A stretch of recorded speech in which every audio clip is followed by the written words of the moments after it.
Thank you, Mr. President. Ladies and gentlemen, over 3 millennia ago, our great leader Moses addressed the people of Israel as they were about to enter the Promised Land. He said they would find there two mountains facing one another. Mount Gerizim, the site on which a great blessing would be proclaimed, and Mount Ebal, the site of a great curse. Moses said that the people's fate would be determined by the choice they made between the blessing and the curse. That same choice has echoed down the ages, not just for the people of Israel, but for all humanity. We face such a choice today. It will determine whether we enjoy the blessings of a historic peace, of boundless prosperity and hope, or suffer the curse of a horrific war, of terrorism and despair. When I last spoke at this podium 5 years ago, I warned about the tyrants of Tehran. They've been nothing but a curse to their own people, to our region, to the entire world. But at that time, I also spoke about a great blessing that I could see on the horizon. Here's what I said, quote, "The common thread of Iran has brought Israel and many Arab states closer than ever before, in a friendship that I have not seen in my lifetime." I said the day would soon arrive when Israel would be able to expand peace beyond Egypt and Jordan to other Arab neighbors, end quote.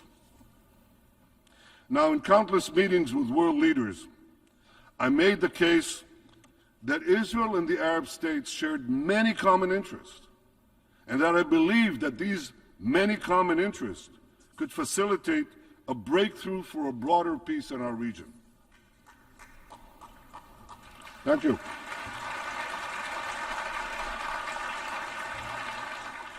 Well, you applaud now, but at the time, many dismissed my optimism as wishful thinking. Their pessimism was based on a quarter century of good intentions and failed peacemaking. And why was this? Why were these good intentions? Why did they always meet failure? Because they were based on one false idea, that unless we first concluded a peace agreement with the Palestinians, no other Arab state would normalize its relations with Israel. I've long sought to make peace with the Palestinians, but I also believed that we must not give the Palestinians a veto over new peace treaties with Arab states. The Palestinians could greatly benefit from a broader peace. They should be part of that process, but they should not have a veto over the process. And I also believe that making peace with more Arab states would actually increase the prospects of making peace between Israel and the Palestinians. See, the Palestinians are only 2% of the Arab world. As long as they believe that the other 90% will remain in a warlike state with Israel, that larger mass, that larger Arab world could eventually choke, dissolve, and destroy the Jewish state. So when the Palestinians see that most of the Arab world has reconciled itself to the Jewish state, they too will be more likely to abandon the fantasy of destroying Israel and finally embrace a path of genuine peace with it. Now, for years, my approach to peace was rejected by the so-called experts. Well, they were wrong. Under their approach, we didn't forge a single peace treaty for a quarter century. Yet in 2020, under the approach that I advocated, we tried something different. And in no time, we achieved an amazing breakthrough. We achieved 4 peace treaties working with the United States. Israel forged 4 peace treaties in 4 months with 4 Arab countries: the United Arab Emirates, Bahrain, Sudan, and Morocco. The Abraham Accords were a pivot of history. And today, we all see the blessings of those accords. Trade and investment with our new peace partners are booming. Our nations cooperate in commerce, energy, water, agriculture, medicine, climate, and many, many other fields. Close to 1 million Israelis have visited the United Arab Emirates in the past 3 years. Every day, Israelis save time and money by doing something they couldn't do for 70 years. They fly over the Arabian Peninsula to destinations in the Gulf, India, the Far East, Australia. The Abraham Accords ushered in another dramatic change. It brought Arabs and Jews closer together. We see it in the frequent Jewish weddings in Dubai, in the dedication of a Torah school in a synagogue in Bahrain, in the visitors flocking to the Museum of Moroccan Judaism in Casablanca. We see it in lessons that are given to Arab students about the Holocaust in the UAE. There's no question. The Abraham Accords heralded the dawn of a new age of peace. But I believe that we are at the cusp of an even more dramatic breakthrough, an historic peace between Israel and Saudi Arabia. Such a peace will go a long way to ending the Arab-Israeli conflict. It will encourage other Arab states to normalize their relations with Israel. It will enhance the prospects of peace with the Palestinians. It will encourage a broader reconciliation between Judaism and Islam, between Jerusalem and Mecca, between the descendants of Isaac and the descendants of Ishmael. All these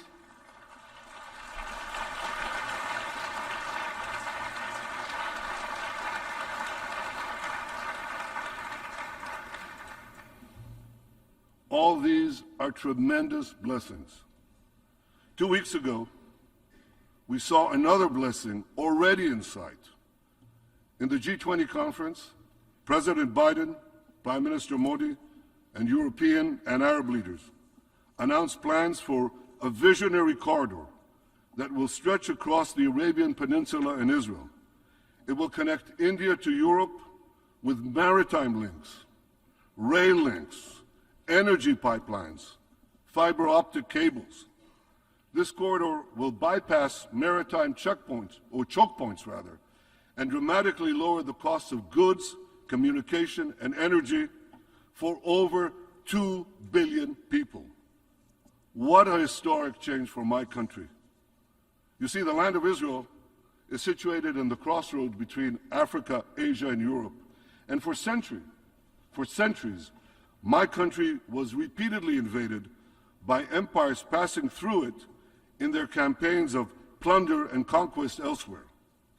But today, as we tear down the walls of enmity, Israel can become a bridge of peace and prosperity between these continents.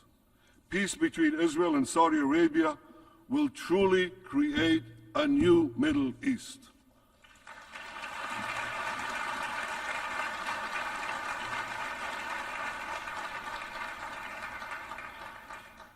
To understand the magnitude of the transformation that we seek to advance, let me show you a map of the Middle East in 1948, the year Israel was established. Here's Israel in 1948. It's a tiny country, isolated, surrounded by a hostile Arab world. In our first 70 years, we made peace with Egypt and Jordan, and then in 2020, we made the Abraham Accords, peace with another 4 Arab states.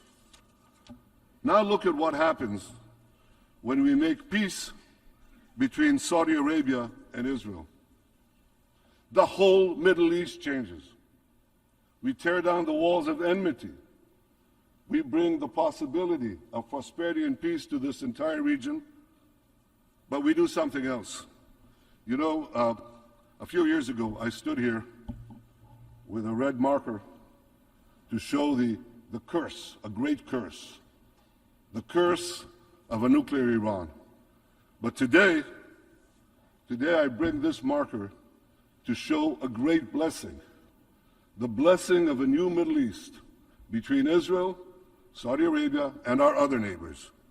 We will not only bring down barriers between Israel and our neighbors, we'll build a new corridor of peace and prosperity that connects Asia through the UAE, Saudi Arabia, Jordan, Israel, to Europe. This is an extraordinary change, a monumental change, another pivot of history.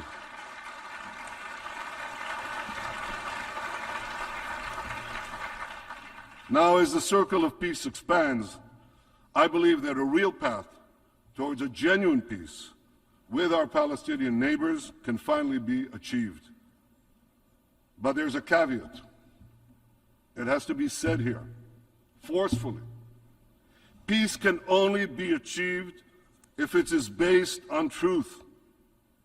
It cannot be based on lies.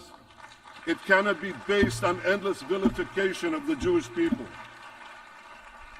Palestinian leader Mahmoud Abbas must stop spreading the horrible anti-Semitic conspiracies against the Jewish people and the Jewish state. I mean, he recently said that Hitler wasn't an anti-Semite. You can't make this up. But he did. He said that. And the Palestinian Authority must stop glorifying terrorists. They must stop its ghoulish pay-to-slay policy of giving money to Palestinian terrorists for the murder of Jews. This is all outrageous. It must stop for peace to prevail.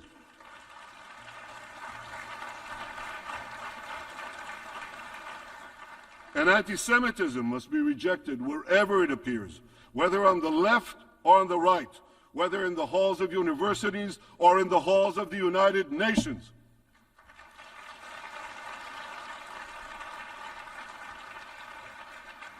For peace to prevail, the Palestinians must stop spewing Jew hatred, finally reconcile themselves to the Jewish state. By that I mean not only to the existence of the Jewish state, but to the right of the Jewish people to have a state of their own in their historic homeland, the land of Israel.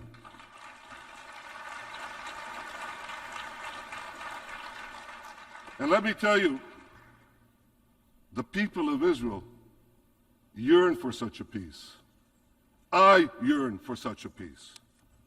As a young soldier over half a century ago, my comrades and I in Israel's Special Forces faced mortal dangers on many fronts, on many battlefields, from the warm waters of the Suez Canal to the frozen slopes of Mount Hermon, from the banks of the Jordan River to the tarmac of Beirut Airport. These experiences and other experiences taught me the cost of war. A fellow soldier was killed next to me. Another died in my arms. I buried my older brother. Those who have personally suffered the curse of war can best appreciate the blessings of peace. Now, there are many hurdles on the path to peace.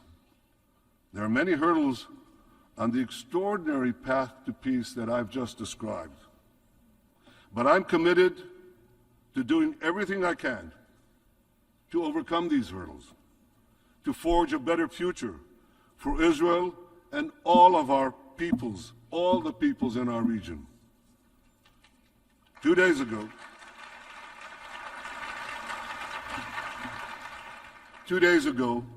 I discussed this vision of peace with President Biden.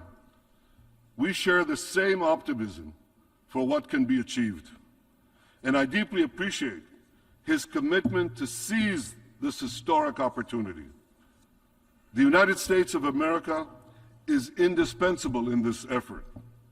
And just as we achieved the Abraham Accords with the leadership of President Trump, I believe we can achieve peace with Saudi Arabia with the leadership of President Biden.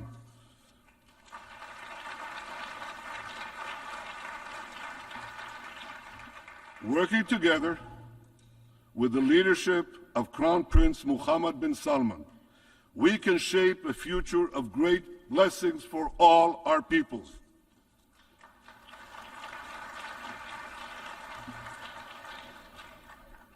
Now you know, ladies and gentlemen, you know there's a fly in this ointment, because rest assured, the fanatics ruling Iran will do everything they can to thwart this historic peace. Iran continues to spend billions to arm its terror proxies.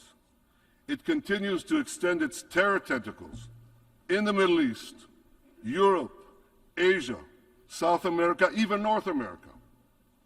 They even tried to assassinate the Secretary of State of the United States of America. They even tried to assassinate the National Security Advisor of the United States of America. This tells you all you need to know about Iran's murderous intentions and Iran's murderous nature. Iran continues to threaten international shipping lanes, hold foreign nationals for ransom, and engage in nuclear blackmail. Over the past year, its murderous goons have killed hundreds and arrested thousands of Iran's brave citizens. Iran's drones and missile program threaten Israel and our Arab neighbors, and Iran's drones have brought and bring death and destruction to innocent people in the Ukraine. Yet the regime's aggression is largely met by indifference in the international community. 8 years ago, the Western powers promised that if Iran violated the nuclear deal, the sanctions would be snapped back. Well, Iran is violating the deal, but the sanctions have not been snapped back. To stop Iran's nuclear ambitions, this policy must change. Sanctions must be snapped back. And above all, Iran must face a credible nuclear threat. As long as I'm Prime Minister of Israel, I will do everything in my power to prevent Iran from getting nuclear weapons.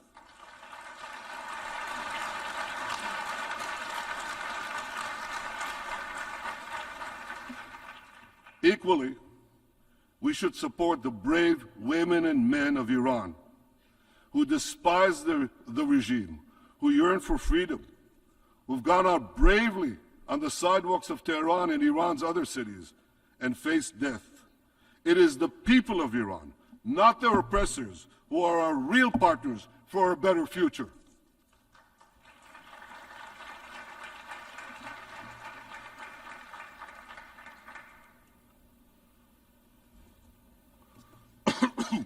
Ladies and gentlemen, whether our future will prove to be a blessing or a curse will also depend on how we address perhaps the most consequential development of our time, the rise of artificial intelligence.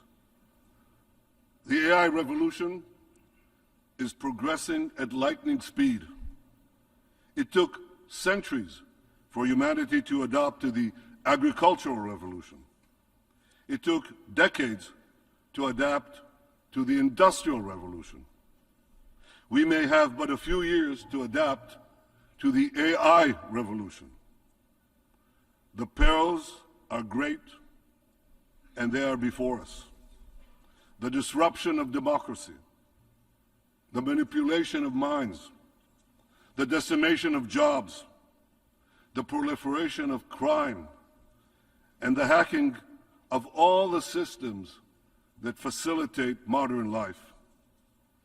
Yet even more disturbing is the potential eruption of AI-driven wars, that could achieve an unimaginable scale. And behind this perhaps looms an even greater threat, once the stuff of science fiction, that self-taught machines could eventually control humans instead of the other way around. The world's leading nations, however competitive, must address these dangers. We must do so quickly, and we must do so together. We must ensure that the promise of an AI utopia does not turn into an AI dystopia. We have so much to gain. Imagine the blessings of finally cracking the genetic code, extending human life by decades, and dramatically reducing the ravages of old age. Imagine healthcare tailored to each individual's genetic composition, and predictive medicine that prevents diseases long before they occur. Imagine robots helping to care for the elderly. Imagine the end of traffic jams with self-driving vehicles on the ground, below the ground, and in the air. Imagine personalized education that cultivates each person's full potential throughout their lifetime. Imagine a world with boundless clean energy and natural resources for all nations. Imagine precision agriculture and automated factories that yield food and goods in an abundance that ends hunger and want. I know this sounds like a John Lennon song, but it could all happen. Imagine that we could achieve the end of scarcity, something that eluded humanity for all history. It's all within our reach. And here's something else within our reach. With AI, we can explore the heavens as never before and extend humanity beyond our blue planet. For good or bad, the developments of AI will be spearheaded by a handful of nations, and my country, Israel, is already among them. Just as Israel's technological revolution provided the world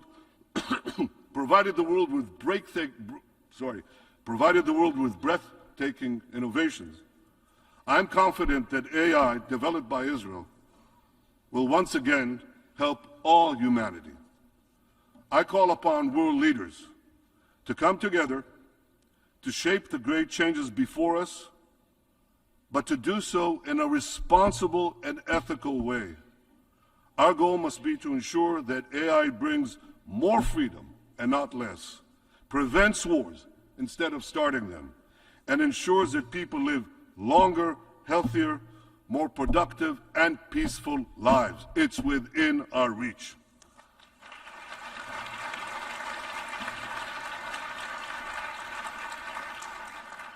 And as we harness the powers of AI, let us always remember the irreplaceable value of human intuition and wisdom.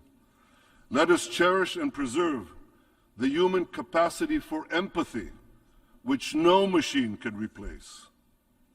Thousands of years ago, Moses presented the children of Israel with a timeless and universal choice. Behold, I set before you this day a blessing and a curse. May we choose wisely between the curse and the blessing that stand before us this day. Let us harness our resolve and our courage to stop the curse of a nuclear Iran and roll back its fanaticism and aggression. Let us bring forth the blessings of a new Middle East that will transform lands once ridden with conflict and chaos into fields of prosperity and peace. And may we avoid the perils of AI by combining the forces of human and machine intelligence to usher in a brilliant future for our world in our time and for all time. Thank you.